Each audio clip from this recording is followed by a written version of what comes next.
July 11, 1970. Missile gone wrong. The United States Air Force launched an Athena V-123D missile from Green River Launch Complex in Utah. This missile was part of the Advanced Ballistic Reentry System program designed to test reentry vehicles for potential use on intercontinental ballistic missiles. The missile was intended to follow a flight path ending at White Sands Missile Range in New Mexico, where tracking and data systems were positioned to monitor its descent. Shortly after launch, the missile's fourth stage ignited prematurely, causing a major deviation from its intended trajectory. Instead of heading southeast toward White Sands, the missile continued southward, flying approximately 400 nautical miles past its designated target area. Radar stations lost contact with the missile once it dropped below the horizon, making immediate impact assessment difficult. Subsequent reports from the National Security Council, including a memorandum by Henry Kissinger, confirmed that the missile had landed in the Mapimí Desert in Durango, Mexico. The distance from the U.S.-Mexico border to the impact site measured between 180 and 200 miles. The incident was classified as a flight failure caused by an abnormal re-entry into the atmosphere. The re-entry vehicle was carrying 2 containers of cobalt-57, a radioactive isotope used as a tracer for studying fallout patterns.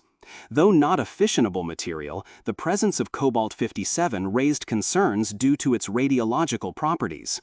The discovery prompted a coordinated recovery mission led by U.S. personnel in cooperation with Mexican authorities. A U.S. search team deployed to the Mapimí region to locate the capsule. They used aerial detection tools, including scintillometers and radiation survey instruments, to identify the impact area. After several weeks, the team located a crater and recovered fragments of the missile's nose cone. The area showed minor levels of radiation contamination, which were contained within a limited radius.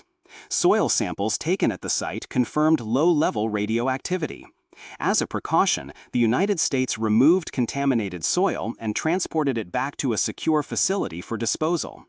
The cleanup effort required the construction of a temporary road through rough desert terrain. Barrels of earth were collected and hauled out in a process that lasted until early October 1970. The incident highlighted safety and diplomatic challenges associated with missile testing near international borders. It was not the first time a U.S. missile had crossed into Mexican territory. A Pershing missile had done so in 1967. But the presence of radioactive material gave the 1970 event greater urgency. The Mexican government voiced its concerns about the risk to its citizens and called for improved communication and prevention measures. In the United States, the accident led to a re-evaluation of missile testing protocols. The Athena program had previously been suspended in 1968 due to several failures, but was resumed later that year after a series of successful flights.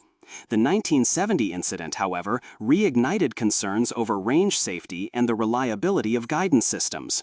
The Athena missile itself was a 4-stage solid-fueled rocket. Its first 2 stages carried the vehicle to an altitude of nearly 200 kilometers.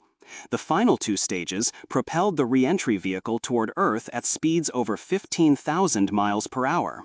Ground-based radar systems at White Sands were tasked with tracking these high-velocity descents to study heat shielding and structural endurance. Following the 1970 misfire, the U.S. military implemented stricter controls on flight paths and termination protocols. Enhancements were made to tracking systems and redundant safeguards were introduced to prevent overflights into civilian or foreign areas. The incident was used as a case study in range safety procedures and international risk management during the Cold War era.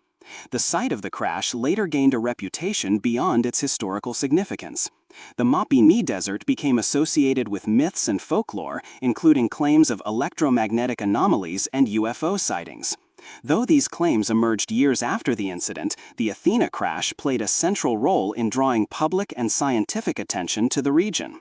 In retrospect, the July 11, 1970 Athena missile accident was a notable moment in U.S. missile testing history. It underscored the importance of safe test ranges, highlighted the diplomatic sensitivities inherent to military operations near foreign borders, and prompted reforms that strengthened oversight of high-risk experimental programs. For enthusiasts of historical ephemera, visit history-collectors.com to find collectibles that might complement your collection. You can own a piece of history.